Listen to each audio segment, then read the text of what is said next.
A round of applause for coming out tonight. Oh, come on, you can do louder than that. Excellent. For those of you I have not yet met, my name is Denise Van Buren, and I'm the current president of the Beacon Historical Society, and we're just delighted to welcome you here, and we thank the Elks Club for allowing us to have our meetings here. They don't charge us anything. The parking lot is clean and safe and well lit. The stairs even now are not the encumbrance they were because they've installed a chairlift here. I like to think just for us, but they've installed a chairlift. So we do thank the Elks, and I do invite you, if you would like to, during or after the meeting, please feel free to go up to the bar. They have soft drinks, alcoholic beverages, beer, and the like. So they're excellent hosts to us, and since we don't have to pay, we love them even more.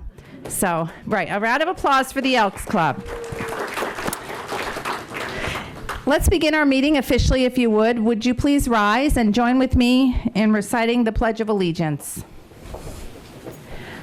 I pledge allegiance to the flag of the United States of America and to the republic for which it stands, one nation, under God, indivisible, with liberty and justice for all. Thank you. You may be seated. How many times as adults do we really even have the chance to say the pledge anymore, right? So I really love the opportunity to join with you and do that. Just a couple of announcements before we get to tonight's program, which is I know what really brought you all out tonight. I wanted to thank those of you who were able to attend, particularly Patrick Mescal, who's one of our trustees. Yesterday we unveiled our new William G. Pomeroy Foundation marker outside the Memorial Building. It marks its centennial, and it includes text from the actual keynote address from that date, that it was designed to be for both our veterans, our living veterans, but also a monument to those who had given their lives in service. So if you haven't seen it yet, please go along Fishkill Avenue, take a look at the new marker that our Historical Society wrote the grant for. Yeah, I'm really happy about it. They were great partners, the veterans with us, and we unveiled it yesterday. We have a second marker that we successfully wrote a grant for at the W.G. Pomeroy Foundation, William G. Pomeroy Foundation, and that is for the centennial of the very building in which we sit. Actually, the lodge itself, 1924, it was formed as well. So the lodge is going to be dedicating that marker during their Flag Day services here on June the 8th. And I invite you to attend that as well, if you would like to. These are the kind of things we do in the community to raise awareness of the history that's all around us. And we had a beautiful day. We posted some photographs onto our social media pages, and Pete actually recorded it, and I'll be uploading the video from this short unveiling ceremony onto our website probably tomorrow or the next day. I also want to thank everybody who came out to the Memorial Building in April when we had our movie night with our movie star, who is very lackluster. Our movie star, who is that is more like it. We watched They Were Expendable, and thanks to our very generous trustees, we had delicious eats, as my old aunt would say, and we had some libations, and it was a really fun night enjoying the Memorial Building, and it was a financial success for us as well. It was a fundraiser, and I appreciate those who came out to help us. Our June newsletter will be going in the mail at the end of the week, so you'll be getting it next week. It includes 2 fundraisers that local businesses have put together for us without our even requesting them to do it. One is a Faust Design house tour of Florence Northcutt's home on Route 9D. Many of you knew Florence, of course, from her incredible work at the Howland Cultural Center. A designer has redone the house inside and restored it. It's on the market, and she's going to be having a house tour that there's a $20 fee for and a $3 transaction fee for, and the proceeds will come to us at the Historical Society. The details will be in your newsletter. And then also, on the 21st at the Dennings Point Distillery, Sean Scully, who's a professor at West Point, is going to be discussing the Battle of Bunker Hill. And donations that night will go toward the Beacon Historical Society. They had one earlier about the Hudson River Valley in the American Revolution, and that brought in about $400 for us. So this is literally how we pay the rent, folks. We are a tenant at St. Joachim's and their beautiful rectory. We're very, very happy there, but we have expenses, and we're grateful to everybody who comes out to support us in any way. Our wonderful exhibit on the Brickyards of Beacon continues through July the 19th. How many of you have seen it? Yes, we got to get there. Say it louder. We gotta get there, okay? July the 19th. We're open Thursday mornings 10 to noon, and we're open Saturdays 1 to 3. Free of charge, great free parking. It's a wonderful exhibit. Friendly, wonderful people there, ready and eager to greet you and welcome you. So please come out and see the exhibit. It's astounding the impact that the Brickyard's had on our community and, frankly, the city of New York. And I think you'll really appreciate it if you go and take a little bit of time to see it. And finally, before I introduce our speaker tonight, I did want to encourage you, if you're on social media, to make sure you're following us. We go to a lot of trouble to put a lot of great content out there, including a lot of Bob Murphy's wonderful newsletters and a lot of photographs and event promotion and fundraiser ideas and things like that. So if you're not following us already, I'd encourage you to do so. And needless to say, if you're not yet a member, and there are a few of you here, I'm like Karnak, the Johnny Carson. I'll date myself here. There are a few of you here, I can feel it, who are not yet members. Make sure you either send us a check to $25 to P.O. Box 89, or you go online and using PayPal can pay online to become a member of the Beacon Historical Society. And those are all my commercial messages. Pretty good, right? Who can remember the old days I was on TV here? Had to have commercials, right? Okay, now on to our wonderful speaker, who you should power up your projector at this point, I think, Andy. We're very excited for the presentation, and I can see from the size of the crowd that came out, so are you, as we talk about the boats of summer, remembering the steamboats of the Hudson. It's a pleasure to introduce to you officially Andrew Donovan. He has a great interest in the Hudson River steamboats, in part because, now the lights have gone down, I really can't see this. In part because he worked, oh, that's okay, as the assistant purser aboard the steamer Alexander Hamilton, the last sidewheel steamer to sail on our Hudson River during its final season on the river in 1971. Whoever answered that. Very good. He earned both his bachelor's degree and his PhD from Fordham. In 1978, he joined Merrill Lynch, Pierce, Fenner, and Smith, from which he took leave to be commissioned as an officer in the U.S. Navy. During his 4.5 years of active duty, he served aboard the ammunition ship, the USS Suribachi, and the guided missile cruiser USS Josephus Daniels. After his discharge from active duty in 1984, he remained in the Naval Reserve, retiring in 2000 with the rank of Lieutenant Commander. Andy lives in Hopewell Junction, and I was just absolutely delighted when we were able to convince him to come all the way to Beacon to give us this presentation on the great dayliners. Turning it over to you, sir. Thank you. You want to, would it be better to have that over? Would you? Or I can, can you hear me? Yeah. Is the sound okay? Because you need to forward your thing. Gotcha. First of all, thank you very much for, even though I'm an out-of-towner, for letting me come in. And during the introduction, I heard a couple of things. One, you're talking about they were expendable with Robert Montgomery. And interestingly, when I was on active duty, I was the navigator on a guided missile cruiser, Josephus Daniels. And when we were down in Guantanamo Bay, Gitmo, and we were going through what's known as refresher training, and the head of the in-serve board, Admiral Bulkley, he was a Medal of Honor winner, and he was the head of in-serve for the United States Navy. And he is the person who Robert Montgomery plays. Oh, they call him Lieutenant Brickley, but it's really Bulkley. His real name was Bulkley, and I got to meet him. And it was funny because, you know, the way you have on naval uniforms, you have the ribbons and all that kind of stuff.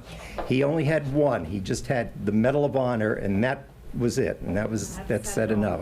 Well, I'm just going to tell you, if you're not aware, Robert Montgomery was born here in what was Fishkill Landing, now Beacon, in 1904. We're very proud of our connection to him. So we just had this fun movie night with yummy food and libations, and it was a good time, but I would have invited you if I knew you had a connection. So, all right, back to your presentation here. The other thing is, I heard this building was built in 1924. Well, the lodge was started. This house predates that. It's from the 1870s. What happened to our projector here? 1924. Yeah. There's, you know, there's a 19, looks like it. Where's the? You keep talking about 1924, and oh, that turns it off. Don't do that. Try to escape. I am plugged in. Oh, I'm not plugged in. I don't think. You keep talking with your enormously interesting life. And 1924 was also the year that the steamer Alexander Hamilton was commissioned. So 1920, with a couple of ties in. First of all, you will find at the back of the room some items that I brought from my collection. There's a print of it's called Flyers of the Hudson, and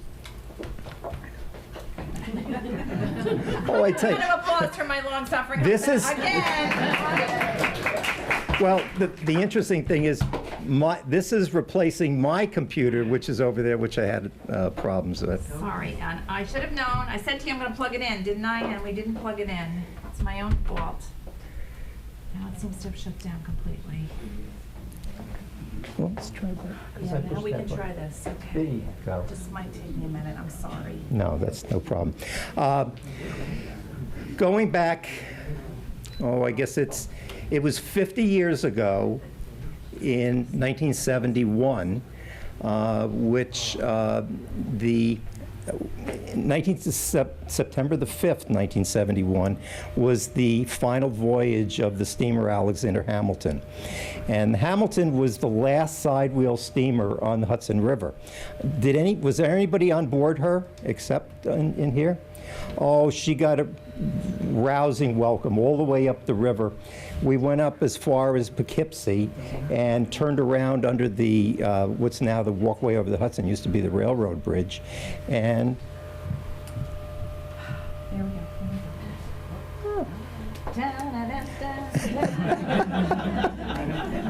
no, you. Don't worry. Well, you were the backup because, as a matter of fact, mine didn't work.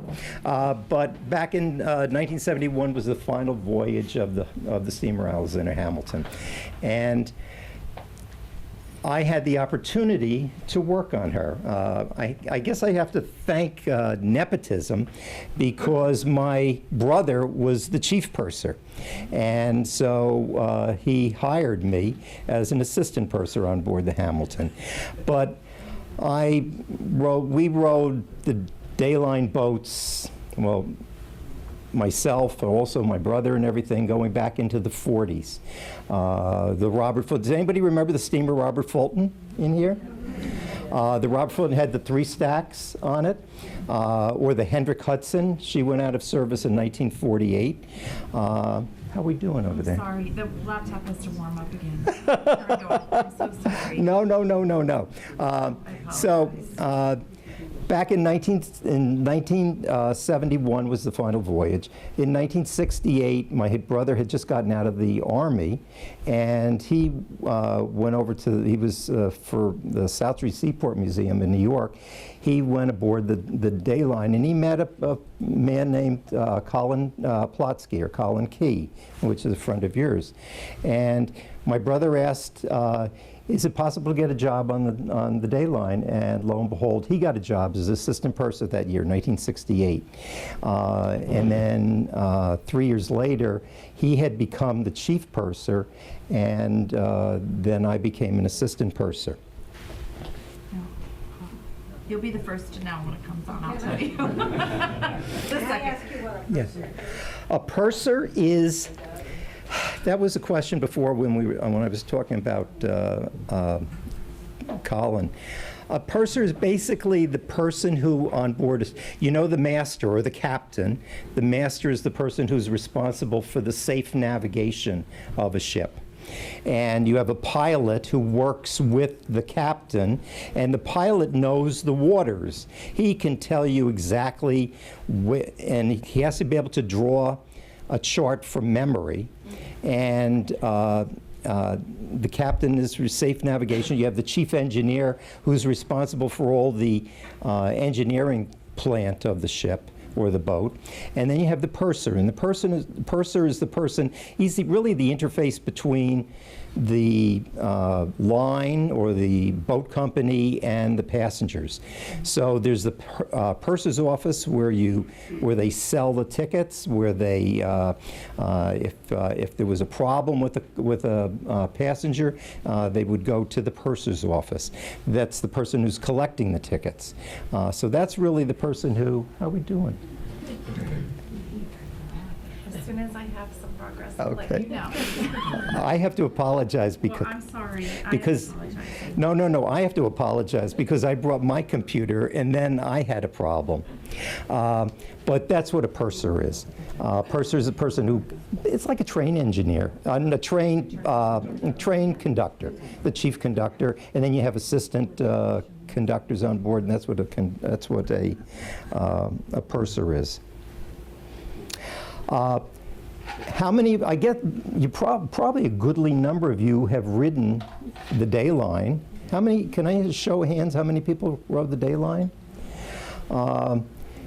It was great. It was, and there's nothing like it today.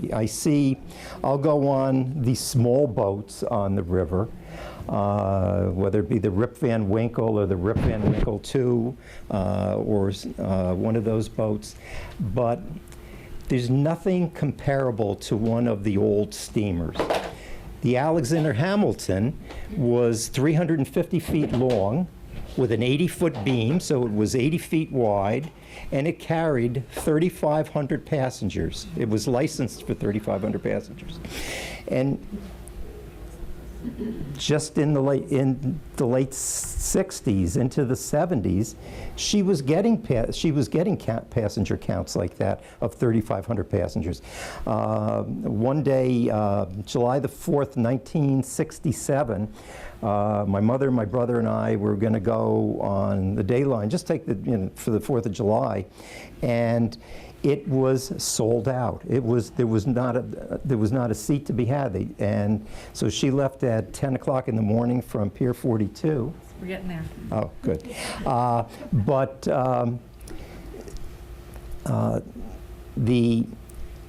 It carried 3,500 people, and it was getting those type of crowds. It wasn't like it was sparsely attended. There might be some days where there was very few people on board, but then you would have days where you were drawing 3,500 people. Did anybody ever hear of there was a steamer on the Hudson called the Washington Irving? Washington Irving, she sank. She was a dayline, Hudson River dayline steamer. It looked very similar to the Alexander Hamilton, except it was much bigger. It had 3 stacks, and it carried 6,000 people. So to put it in perspective, when you look at the little boats out here on the river now, there is no comparison between the old dayline steamers as well as the other steamboats, because there wasn't just the dayline running on the river. There was a whole lot of lines. Somebody just showed me a ticket from the Mary Powell, which ran out of Kingston and Rondown Creek. In the back of the room, when you're ready to leave, you'll see some items that I brought. One is it's a picture, it's a print. It says the Flyers of the Hudson. And the Flyers of the Hudson, what that's really talking about is it's sort of a double entendre with the at the upper top of the picture, there is a biplane, a small biplane, because this goes back to like, I don't know, 1910, 1911, and it's Curtiss Wright's plane. Curtiss Wright was the first person to fly between Albany and New York, and they used to call the dayline steamers the Flyers of the Hudson. So that's what that is. You see in there the pictures, there's the Robert Fulton is there, the Hendrick Hudson, another steamboat. So there's that. Take a look at that later on. I brought a couple of pennants from the dayline. And there's also, interestingly enough, there is a grease can. You'll see it's a brass thing in the back there, and it's got a handle on it. And the old steamers were very labor intensive. Everything that now, like the boats that are on the river now, they're all diesel. And basically they turn a key and We're getting there. they turn a key. This is and called building suspense in the business. they turn a key and it's on. Well, that's not the way a steamboat was. Steamboat is you had to get up steam, so you had to boil water. Hours before you would get underway, you had to start the process of boiling the water to get steam up so that it would power your engine. Interestingly enough, when I was in the Navy, I was only on steamships. Nowadays, they're all run by gas propulsion engines, but in the old days, they used to be steamships, and you had to be able to trace out the steam cycle and all the pipes in the engine room, things like that. I guess one thing that I'll also say, when we get into the slide presentation, I've got some photographs of the remains of the Alexander Hamilton, and they're at a pier down in the lower Hudson, or the lower harbor, beyond Staten Island, just in from Sandy Hook. And that's where the Hamilton lie, the remains of the Hamilton lie today. And ironically, I was an assistant purser on the Hamilton when I was 18 years old. But then when I was on active duty in the Navy, I was assigned to the USS Suribachi, which was an ammunition ship, and she was home ported on the same pier that the remains of the Hamilton were. So when I would go to work, when we weren't deployed and I was going back and forth ship, I'd go past the remains of what was, I guess you could say, the first ship that I was ever on. Having trouble getting it to respond because of the way it's shut down. But I'm getting there. I'm getting. Paul Gromkowski brought something tonight, and I'm sure that Paul would like to get up and tell you about it. Paul, what did you bring this evening? Well, it's just a little poster from Kingston.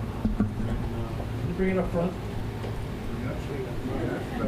I think we're both the slaves to the videotape.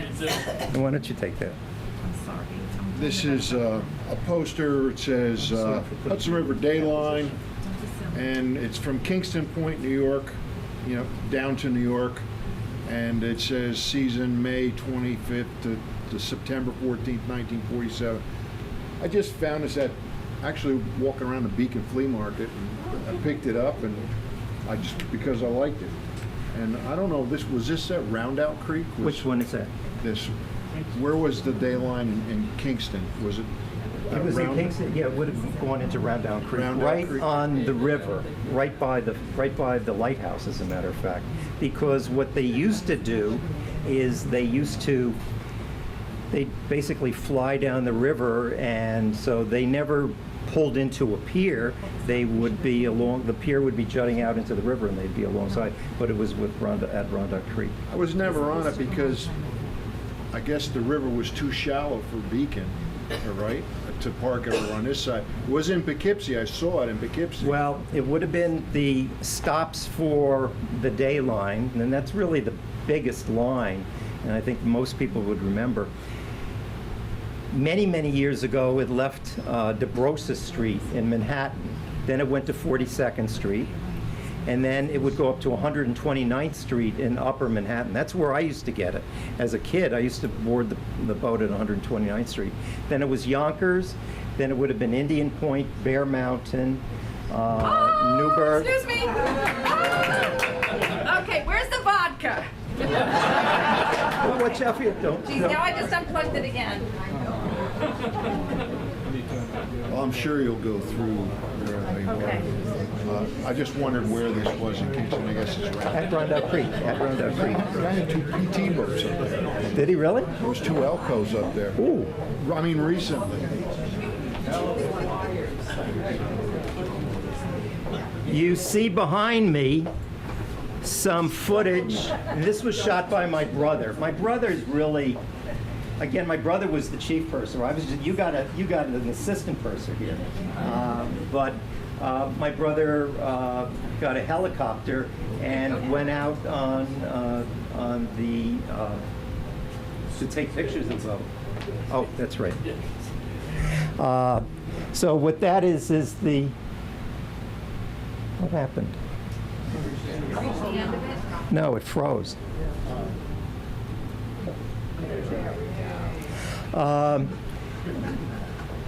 And that's down at 42nd Street. By the, So what year was that? this is 1960, probably 70. I bet you 1970. I could get an exact thing, but it was, so my brother went out and was taking 16 millimeter movies of the Dayline. He was all into the Dayline and would take 16 millimeter movies. Still, the bulk of the slides that you'll see tonight are from my brother's collection, really. There's a few others, but it's really my brother's collection. And his name is Daniel Donovan. He lives down in Manhattan, and he has to work tomorrow. He's 82, but he's still working. Tomorrow's a work day for him, whereas I'm a local person up here. And that's what the Hamilton looked like when she was underway. So, I'm sorry, how many people on her, Andy? How many people did she hold? The licensed Coast Guard capacity was 3,500 people. And that looks like it's got a good, these pictures are from the George Washington Bridge in Manhattan. I have a question. Yes. Where was this ship built? It was built in Baltimore at Bethlehem Steel in Baltimore. And then it came up here. A lot of the ones, steamboats were built all over the place. Did anybody ever hear of the Marvel Shipyard in Newburgh? Yeah. The Marvel Shipyard in Newburgh, one of the boats that I rowed, I didn't work on board her, it was the City of Keansburg. She was built there. The Hudson River Dayline steamer New York, she went into winter quarters in Newburgh over at the Marvel Shipyard, and that's where she burnt, as a matter of fact. So there were a whole, but the Alexander Hamilton was built in Bethlehem Shipyard. Is that a comparison? How many people were on? The biggest boat that's in that picture is the Hendrick Hudson, and she was built in 1905. So the Alexander Hamilton was built in 1924. The Hendrick Hudson was built in 1905, and the Hendrick Hudson carried about 5,500 people. And then the Washington Irving was built in 1913, and she carried 6,000 people. And the demand was there. The demand was there all the way through the 1920s. And then what happened was the Depression, and also automobiles coming into play. And that's the thing that started to kill things. The Hudson River Dayline went bankrupt in 1948, and new owners came in, bought the company. They decided not to run boats like the Hendrick Hudson anymore. They just had the Peter Stuyvesant, the Alexander Hamilton, and the Robert Fulton. And then the Circle Line, New York City Circle Line, bought the Dayline in 1962. And Hamilton was run until September 5th, 1971. Oh. So this is in the engine room. I'm going to advance beyond this, and I might show this again at the end of the thing. But the... Okay. Backup and sync is no longer available.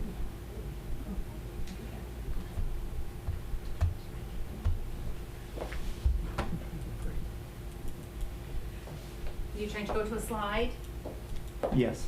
This is a combo. There we go. You did it. Maybe it'd be easier if we turned it so you can see it. How's that? I wonder if the... It's all the way up. That's okay.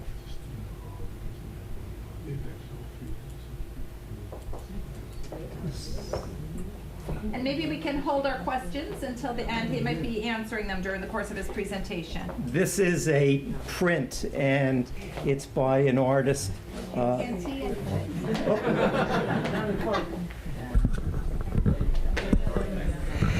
It's by an artist, William Muller, marine artist. Oh, I stepped on something. oh.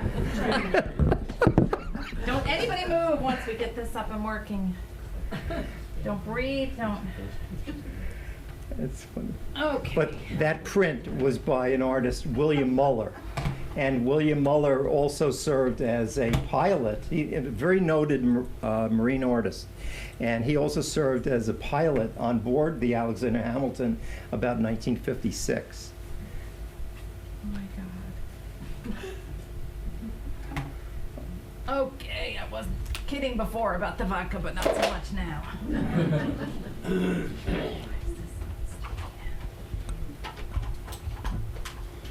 Oh, is that the power food?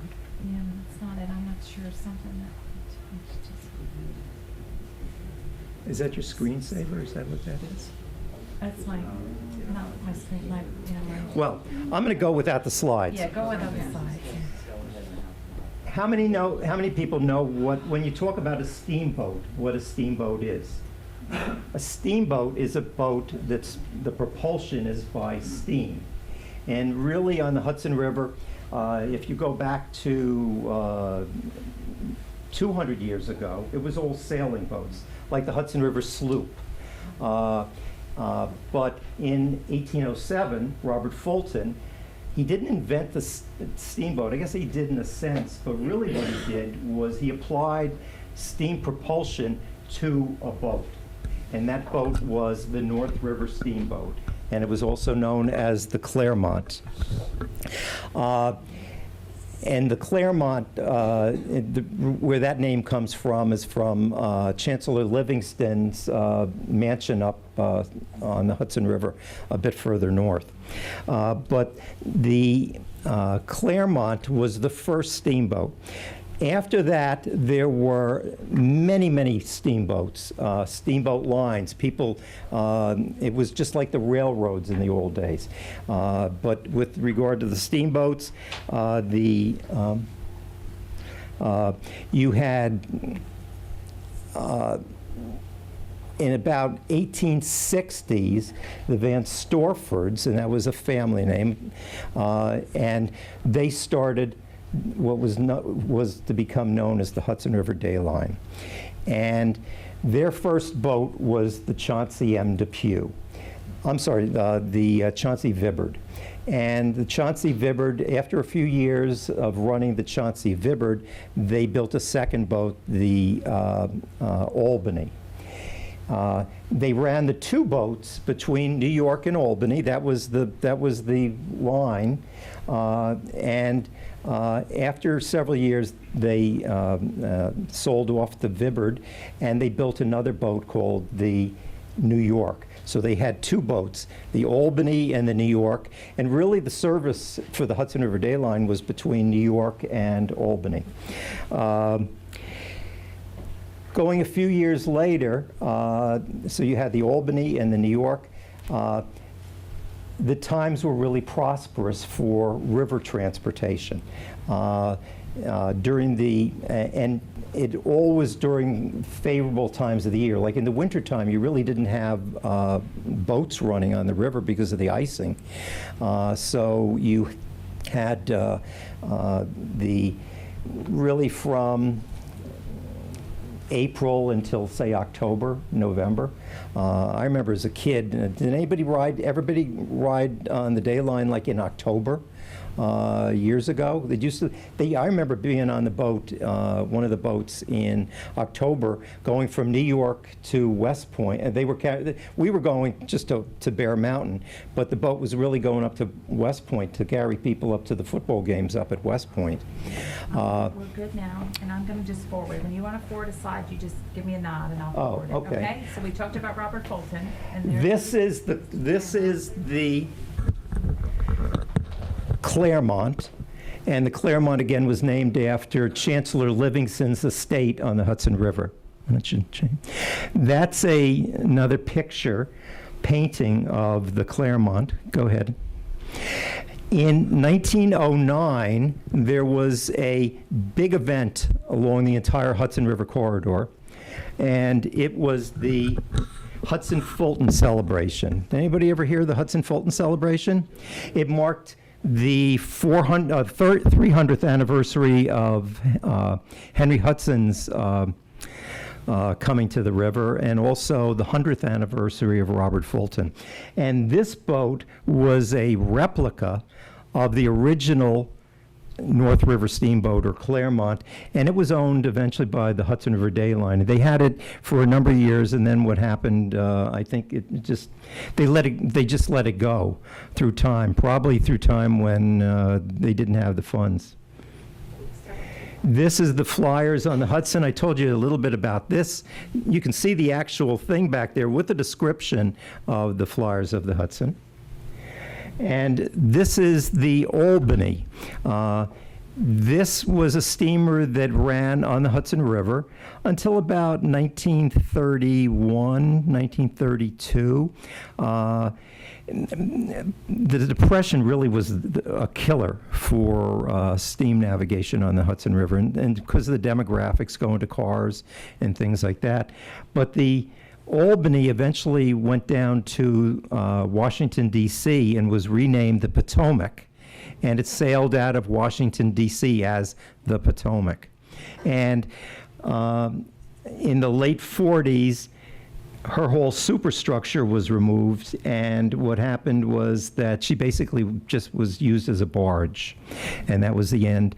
And I think you might be able to see the remains of the Albany/Potomac if you went down in that neck of the woods. This is another picture of the Albany. You can see up on the top deck there, you see it has three stacks abreast, and what that means is that that's the way that when you see that, you can tell that it's really a 19th century steamer, because they didn't do that later on. Later on, it was the stacks would have been along the midline of the boat. That's the Hendrick Hudson, built in 1905, and she sailed until 1947.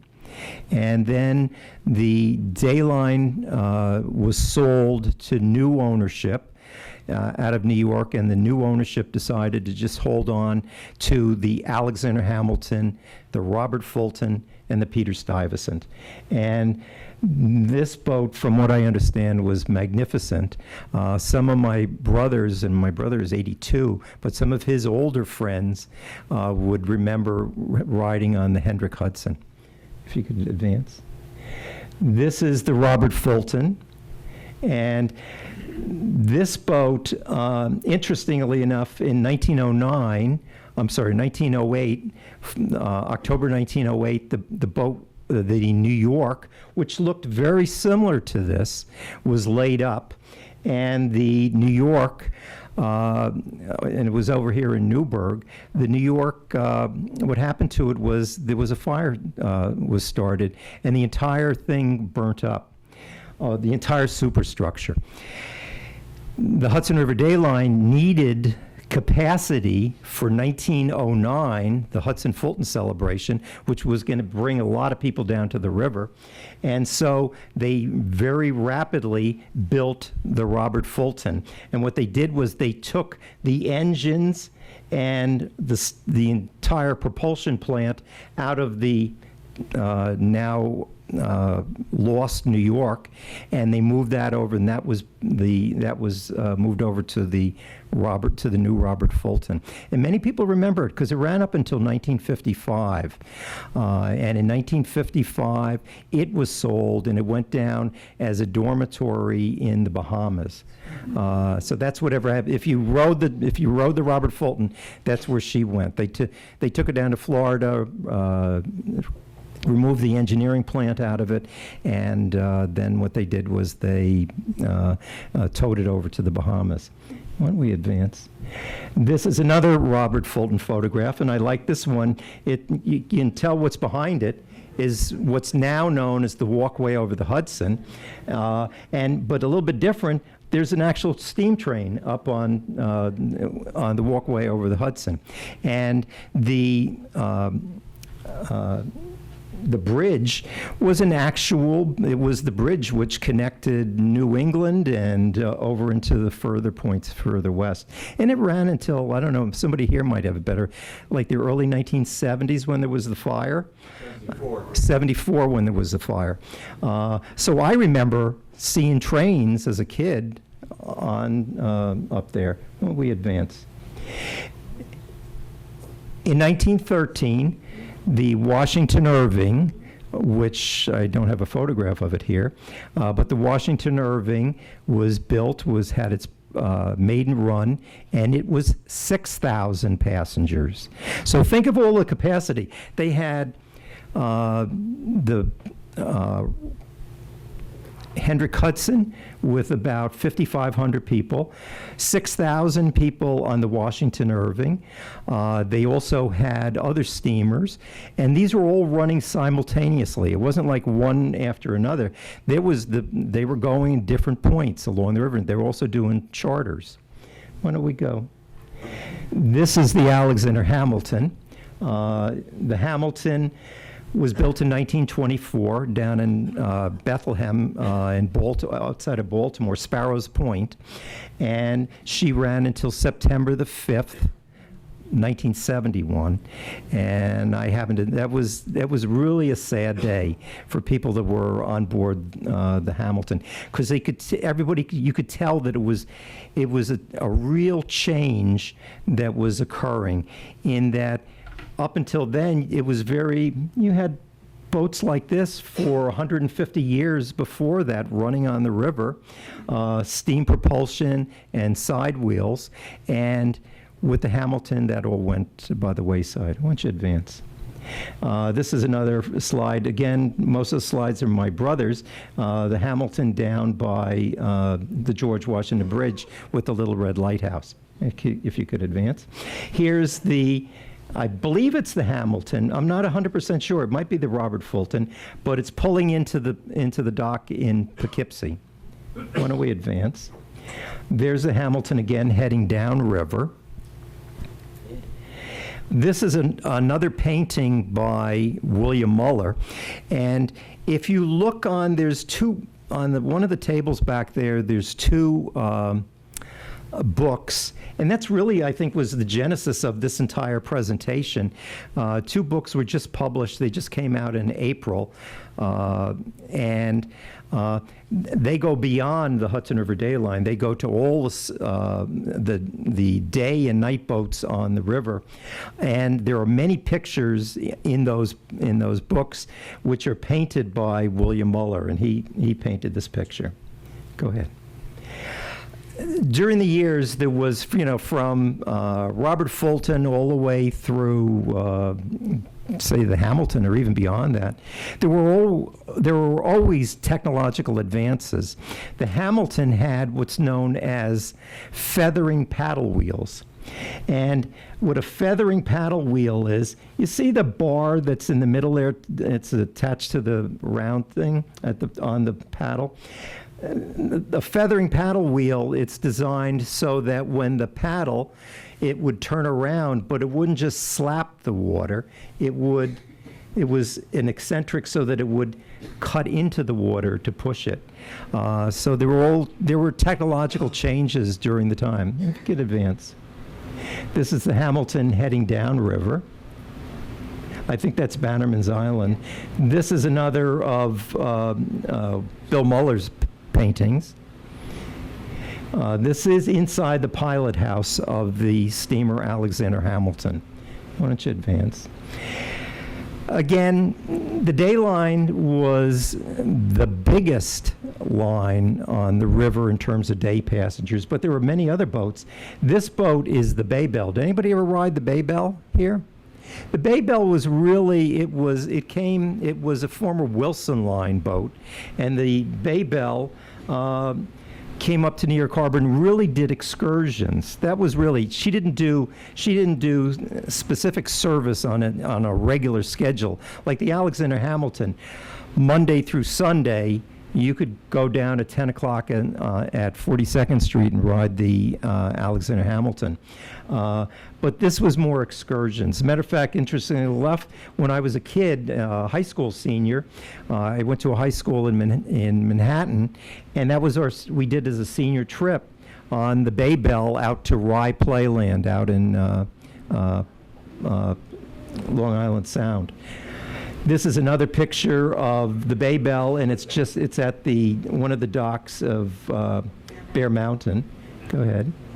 This boat is the city of Keansburg. She was built at the Marvel Shipyard over here in Newburgh, and she's the boat that in 4th of July 1967, we wanted to ride the Hamilton, but it was totally filled with 3,500 people. So we hopped on a subway, went down to the Battery, hopped on there, and for I think maybe for like $2 or $3, that's the way the prices were, we rode the city of Keansburg for the entire day.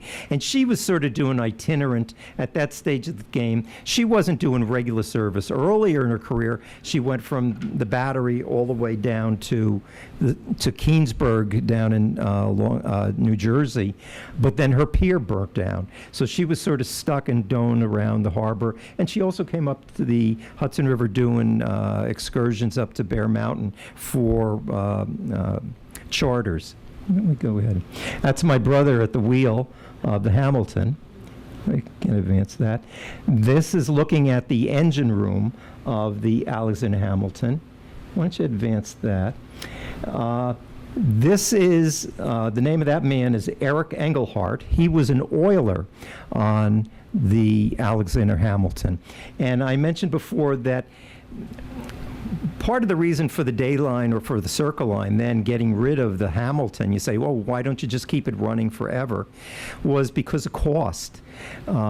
Because it had such a big crew, an engineering plant. The oilers had to go around, and there are three big, this is a triple expansion engine, and it has grease cups. And a matter of fact, there's a grease cup on the table in the back there. So you can actually, if you want to turn it, I don't care, that's fine, but you can turn a grease cup, and that grease cup was from the Alexander Hamilton. It might have been the grease cup that Eric is turning there, but it's just so labor intensive and just so time consuming in terms of having to get up steam as opposed to just turning on a boat. Why don't you go ahead? This is towards the end of the Alexander Hamilton, and that's the captain. His name was Edward M. Grady, and he was the last master of the Alexander Hamilton. Advance. That's looking, there's the George Washington Bridge in the background, there's the Hamilton in the background, and in the foreground, that's me. Probably, I don't know how old I am, they're maybe 15 or 16 or something like that. But we always loved the Day Line, and we used to go on the boats going all the way back for us into the 1940s. And so that's a picture of me. This, I think, is interesting because it gives you some perspective in terms of the size of a boat like the Hamilton. And those books, they will talk about all the other steamboats in the area. And they have detailed histories of them, and it's great. Most people don't remember them, though. The one that they really remember would be maybe the Peter Stuyvesant or the Alexander Hamilton. This is the Alexander Hamilton in dry dock at the end of the season. Why don't you advance it one? There's the paddle wheel on the side of the Hamilton. So the propulsion was two paddle wheels on either side of the hull of the boat. And again, she's the last side wheel steamer on the river. There's, to put it in perspective, there's my brother, Dan, and that's the Hamilton, and he's in the dry dock. It just shows you how big it is. This is the boat going down river. It sort of looks like maybe around Iona Island, I think, maybe. Why don't you advance? The Peter Stuyvesant, traffic on the river was still going very, very well. There was still a demand. And the Peter Stuyvesant was built in 1927. And in 1962, when the Circle Line took over the Day Line, they decided to lay up and get rid of the Peter Stuyvesant. They didn't need the capacity. 3,500 people was great, but you didn't do 3,500 people every single day. So you didn't need the capacity. So the Peter Stuyvesant ended up going to a restaurant, Anthony's Pier 4 restaurant in Boston. And from the mid-60s up until 1977, she was up at the restaurant in Boston. Why don't you advance it? That's me and my brother. That's me on the left. Or on, yeah, you're right. You're right. That's my brother's steering. It had famous people would come on. This photograph is 1971, August 1971, and John Lennon and Yoko Ono rowed the boat. And so they're sitting up forward near the bow of the boat. Why don't you advance it? This is the last day of the steamer Alexander Hamilton, and that's the senior officers on board. The one closest to me is Edward Grady, who's the captain. The man in the middle is Elvoyd Post, and Elvoyd Post had been the chief engineer since 1939 up until and he retired that day. He died the following year. And on the extreme left is Reggie Pinto, who was the pilot. This is a few shots of the boat going underneath the bridges for the last time. So this is September 5th, 1971. That's the then active railroad bridge. And when we got up there, the whistles were blowing from the small boys, and the Hamilton was blowing. Why don't you advance one? That's me. And that's under the FDR bridge. Advance one. This is underneath the walkway over the Hudson, and there I am again. In 1972, so 1971 was the end of the Hamilton, was the end of steam paddle wheels on the river. There were still some steam boats. There was the city of Keansburg was still running. The Bay Bell was still running. They're steamboats. But in 1972, the Circle Line came out with the new boat, the Dayliner. And I don't believe it had the capacity of 3,500, but it still is it would just, compared to the boats that are on the river now, there's just no comparison. Why don't we go ahead? After 71, the Hamilton went on a circuitous voyage through ownership and New York Harbor. First, she was sold to a company. They brought it to the South Street Seaport Museum, and that's where this picture is, and she was going to become a restaurant over at the South Street Seaport Museum. Why don't you advance it? And that's the way it looked from Pier 17. That never happened. That's a few of us former crew members by the Hamilton at Pier 17 at the Seaport. Can advance. Again, this is the Peter Stuyvesant up in Boston. The Hamilton went from the seaport. It went over to what used to be the Brooklyn Navy Yard. It was tied up over there. Then there was talk about it coming up to Newburgh as a centerpiece of a development up in Newburgh. That never happened. It was bought by a couple of lawyers, and they took it out to Atlantic Highlands, New Jersey, which is just inside Sandy Hook. And if you advance, I think you'll see. Go one more time. This is at Atlantic Highlands. And the boat just got more and more worn out. The final thing was there was a nor'easter in November 1977. And they had tried to bring the Hamilton from its slip, or it was beached down at Atlantic Highlands. They took it off the beach and they tied it up to the Navy Pier. There's a 3-mile long Navy Pier in Leonardo, New Jersey. And they brought it up there. The nor'easter hit. There were nor'easters sank the Hamilton, and it sank at the Navy Pier. And again, ironically, a few years after that, I was assigned as a damage control officer on the ammunition ship right down the pier, so I would see it all the time. This is the Peter Stuyvesant where they're trying to raise it. She got hit with the same storm, ironically. Talk about ironies in the world. Go advance again. This is what the Hamilton looked like down at Leonardo at the Navy Pier. You can see where, and we used to go down there, even before I got in the Navy, we used to go down there and take a look at it, and you could just see it totally, it was all wood. Everything except for the propulsion plant and the funnels and the stacks is all wood. I'm going to advance it again. This is another view, and that's what happened to the Alexander Hamilton. Go one more slip. This is what you would see if you went down to Leonardo now. There is, during low tide, you might be able to see some parts of, those are the tops of the paddle wheels, but that's all you see. That's, no, because it was, back in the mid-'70s,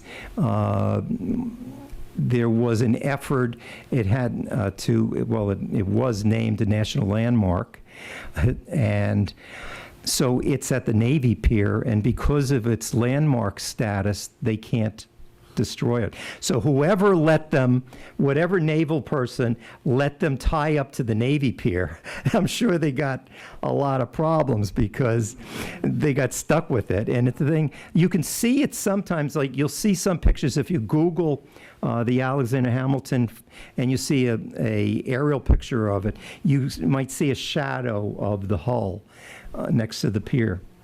Why don't you go again?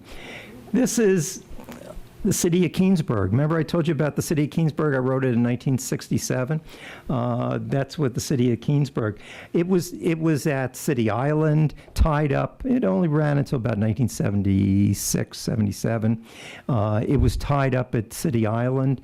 Then it was tied up down in New York Harbor. And then it was taken down to Florida. And this is down in Florida, and it's just totally gone. Advance again. If you want to see some things on a happier note, if you go up to Albany now, you can go and you can see, this is the former Hudson River Day Line ticket office in Albany, right down by the river, and it's now a restaurant. Last I heard, I don't know whether it's open now and everything, but the building is still standing. That's a current picture. But that was the Day Line Pier in Albany. Why don't you advance? That's my brother with the bell from the Mary Powell. Who had the Mary Powell ticket? That's the bell from the Mary Powell. And hold on one second, I'll get to you. The Mary Powell, that bell, so in 1917, the Mary Powell went out of service, and basically it was tied up in Rondon Creek, and it basically was let go. And but they took the bell, and the bell was at Indian Point down in Buchanan for a number of years, and that bell is now at the Hudson River Maritime Museum up in Rondon Creek, and that's where that picture is. This is also the Hudson River Maritime Museum. It's a exhibit to the Mary Powell again. There was a another exhibit. I'm sure it's still there. 'Cause I think last Veterans Day, I was up there, and there's an exhibit to the Alexander Hamilton, because the Alexander Hamilton went out of service 50 years ago in September 2021. This, do you remember that steamer I told you before about, the Dayline steamer Albany? If you go down to Virginia, there's a maritime museum down in Virginia, and that's the walking beam from the Dayline steamer, which later became the Albany, which later became the Potomac, and that's her walking beam. What's a walking beam? A walking beam is the way a propulsion plant is on a ship. Most of them, like modern things, they have propellers, and they have a turbine, a steam turbine, which is basically like a fan. And now it's gas turbines, but it rotates the propeller shaft, which goes out the end of the boat. Prior to that, like if you ever saw the movie Titanic, and they're down in the engine room and you see the big pistons going boom, ba boom, ba boom. On the Hamilton, it was a triple expansion steam engine, but before that there was a walking beam. On the Albany and also on the New York, they had walking beams. Later boats like the Hudson did not have walking beams. These were outdated by the end of the 1800s. And the piston of the steam engine would push the one rod up, and the other rod on the other side of the walking beam would go down and turn the wheel. And that's how it translated the power from the steam engine over to the paddle wheels via a walking beam. But again, that was old. By 1900, that was old. So when they built the Hudson, they didn't have it at all. If you want to experience the closest that I think, if you want to experience a thing like the Dayline steamers, the old boats that used to be, go up to Lake George, and you can ride the Lac de Saint-Sacrament on Lake George. Interestingly enough, she is a 3/4 version of the Peter Stuyvesant. So she's modeled after the Dayline steamer Peter Stuyvesant, but she's 3/4 the size. But I think that's the closest you get. If you go up to, what is the name of is it Lake Winnipesaukee in New Hampshire? There's a steamboat, I haven't been on it, was, I don't know, 30 years ago that I was on it, and that was sort of like it, but that was old. That was diesel by then. But this is diesel. There is no more steam. Steam is gone. Steam doesn't exist in the United States Navy. When I was on active duty, everything was steam. Now it's all gas turbine, and gas turbines are the same engines that are on jets. So that's what drives naval propulsion plants, that nuclear reactors, diesel, but there's no more steam. But do you remember the Dayliner that I showed you earlier? It was in 1972. It replaced the Alexander Hamilton. That is what the Dayliner looks like today. She is a casino boat out of Cape Canaveral, Florida.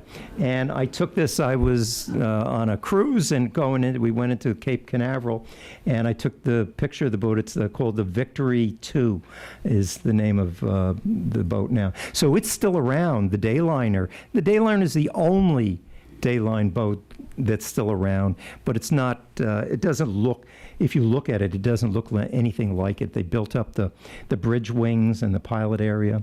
Why don't you go?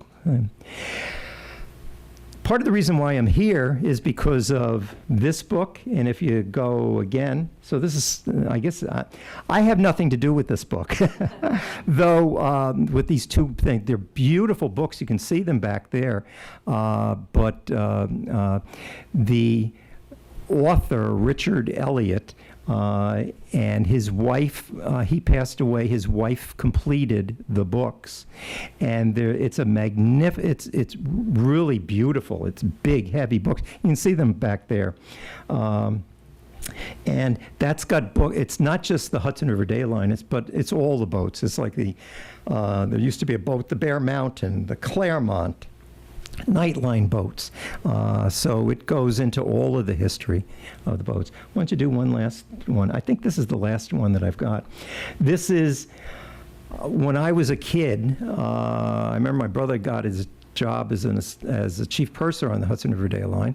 And I remember, I guess, how old was I? I was 16. And this is a book by a man, Don Ringwald, who is very noted with regard to photograph collection of the Day Line. He worked in the Day Line in the 1930s. And this is an excellent book if you want to know about the Hudson River Day Line itself. Is that book there by Don Ringwald. When I was a kid, I remember sitting down and just reading it over and over and over again. And I think that's the end of my saying. This one more, I think.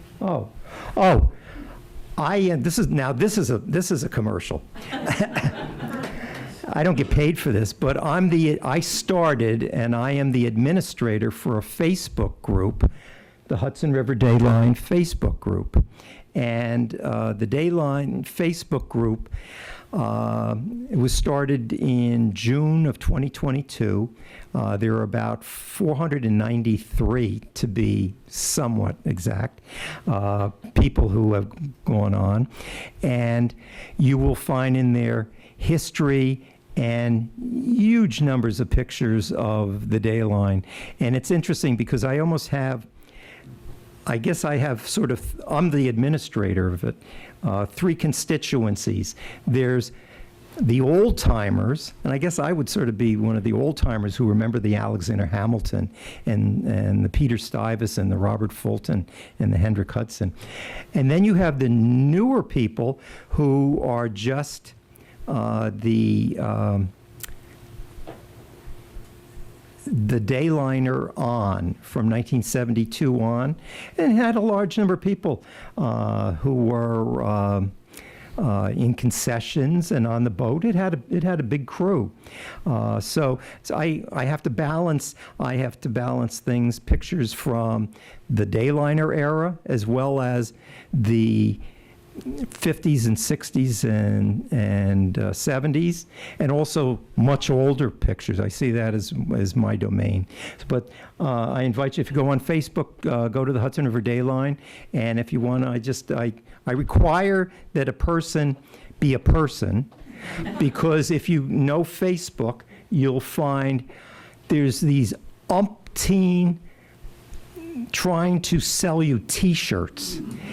And I don't allow that. So I require, before a person becomes able to participate in the group, I actually look at the profile to make sure that they're a people and they're not going to be selling some nefarious thing. Folks look nefarious, but if No, you see them you look like the Right. prime demographic for me. Right. Let's take a few questions, Sure. If we might, before we thank you.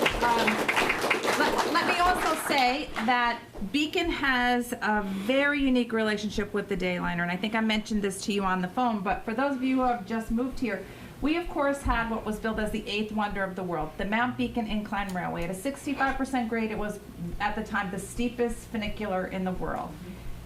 People came from New York City on the Dayliner, came to Newburgh, took the ferry across, took the trolley up to the foot of the mountain, took the incline up and spent the day, then turned around and did it all over again, and they got a one-price ticket from the Dayliner to do that. It was all-inclusive. The companies worked together. So a lot of the success of the Mount Beacon Incline and the casino that was at the top of the mountain is directly related to the Dayliner and the fact that it brought all these people from New York City. Now they all keep coming from New York City, but it really Except brought they're getting them off for the Appalachian Trail or something exactly, like that. right. So I know we have some questions. There's a young woman in the Yes. back who had a question. I'm just curious, when they built the Alexander Boat, how long did it take it to complete it? To build, how long did it take to build it? Yeah. Within a year. It's not long, it's just carpenters. You build the hull. Well, the best thing is like, well, the New York, the steamer New York burnt in October 1908, and they used the engine and they used the hull, but the whole superstructure had to be built, and by the following May, they had the Robert Fulton. So it's not like it took, 15 or 20 years. It could be just a couple of years, and they were building so many boats at the same time. In red? Yeah, I was reading a book on the Hudson River, and when Fulton created that boat, and was successful going down, I read somewhere where him or his company was the only one allowed to run steam Right. for, I just can't remember. He had the monopoly, and that was by the New York State Legislature. But that's I don't. But they had Robert Fulton had a monopoly on transportation in New York I believe State. Vanderbilt didn't like that too much, and Vanderbilt Probably. was quite a shipping force to be reckoned with. And if you read the biography of Vanderbilt that came out last year, there's quite a bit of information in there on that. In beige. Were all these steamboats oil-fired or coal? The early ones would have been coal, but later on they were all oil. So like the Hendrick Hudson, the Robert Fulton, the Alexander Hamilton, Peters, they're all coal-fired. Coal-fired or? Not coal-fired, oil-fired. What was the speed of those? 22 knots, so about 24 miles an hour or so. If you left 42nd Street at 10 o'clock, at about 10:20 you would be at 129th Street in Manhattan, and by 7 o'clock you would be in Albany. So that's how long it took, but about 22 knots, 22, 23 miles an hour. And way in the back. I used to ride there regularly. I know it's when I was probably I used to read a lot. At that time, there was the music bar in Indian Point. At Indian Point, yes. And so a lot of people from the city would get out of their Mhm. New York and get dropped off in the point. And then it also took passengers on Poughkeepsie. So it was really a lovely day trip because the boat by that time was half empty. Right. Many things. So you went to Indian Point. I got on it in Indian Point, yeah. Oh, you got on at Indian Point. And then went to Poughkeepsie. Where the boat at that time did not really stop as much as turn around. See, that's in the later years. They will dive over the piers Mhm. from Wow. It was a remarkable day trip. Right. As a number. And we did it quite often. And I do remember though, the one thing that was the most impressive was, I don't know which boat it was. One of them, as you walked on the deck of the boat, you could see the engine working. It must Probably the Hamilton. glass. Right. And the whole, from here to the ceiling. Right. You just stand there and watch things.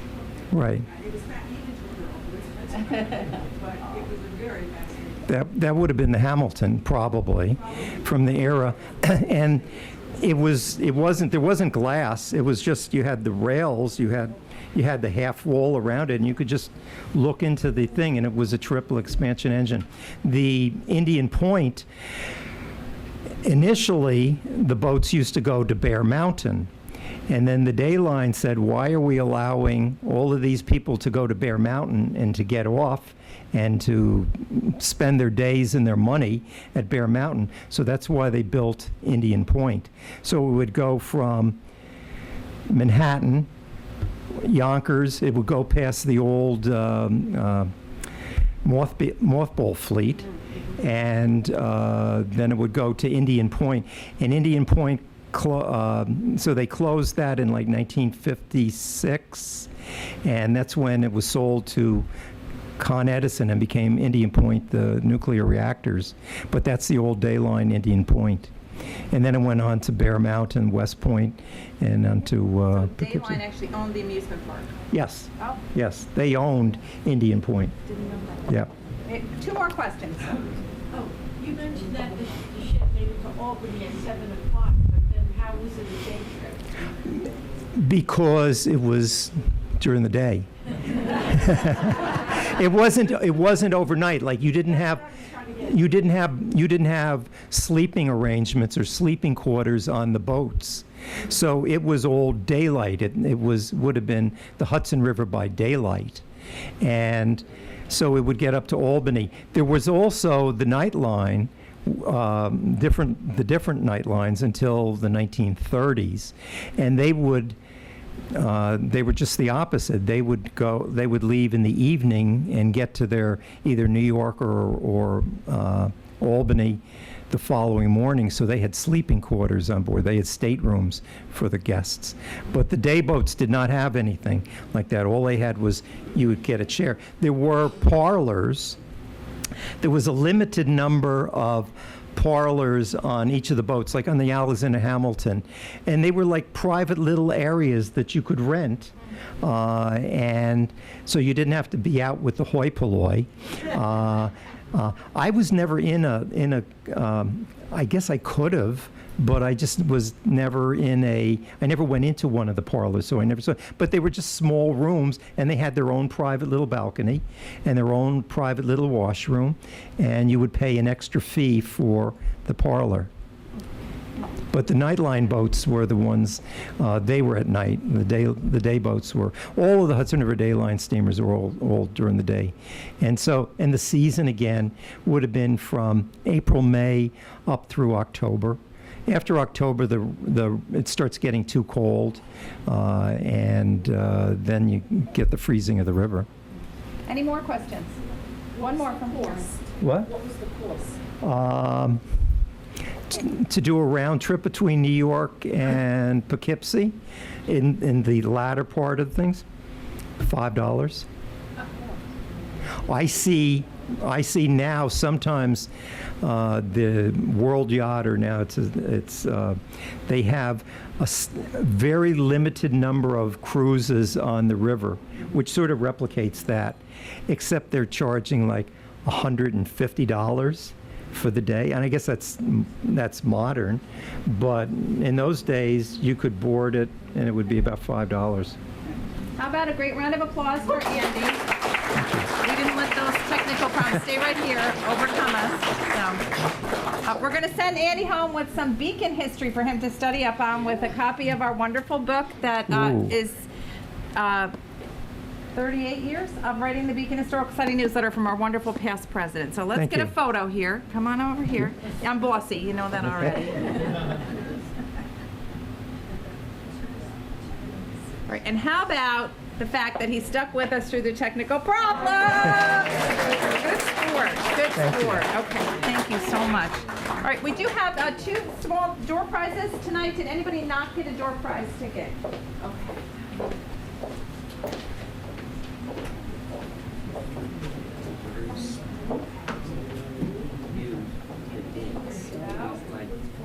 Somebody else has to go? There you go, madam. You're very welcome. All right, everyone has a door prize now. Oh, okay. Oh my God. Well, you come in late, Paulette. This is what happened. Okay.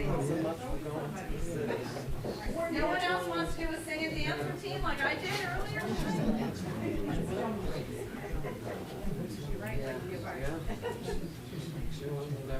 Wasn't that a great presentation? Really? Aren't we so fortunate?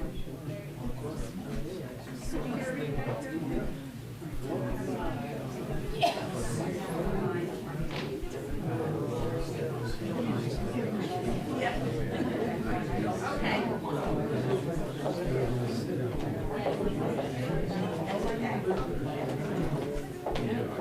Okay. So, I have 2 door prizes. Diane and Jim are the first ones to show up tonight, and so Diane can pull our first winner. All right, now I've got to build the suspense a little bit more and get my glasses so I can read it. Sorry. 079525. The last three numbers are 525. 525. Now someone in this room has it. 079525. I can't be the only one who was drinking. There must, please, get your tickets. Come on. Hold on now. Well, try another one. And Mary Ann Cheddar, don't leave the room until you see me tonight. I know your tricks. You would sneak right out and try to get on another boat if I let you. 079545. Yay! All right.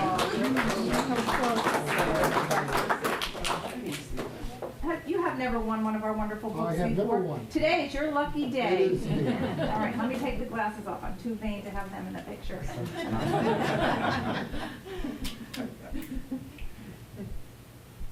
All right, thank you, and Thank you. thanks for always being so supportive. Oh, Ask you're Father Richard to bring that home with you Okay. tonight. Okay, and we have another. Karen, why don't you, can I tell the funny Father Richard story? Sure. Okay. So Richard Smith, stand up.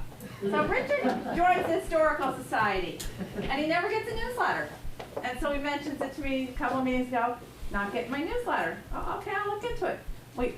He's on our list. We got him. He emails me again, not getting my newsletter. So we check it. Oh, he's on there. Well, Richard Smith is also the pastor at St. John and St. John's, who is our landlord, so it's a different Richard Smith.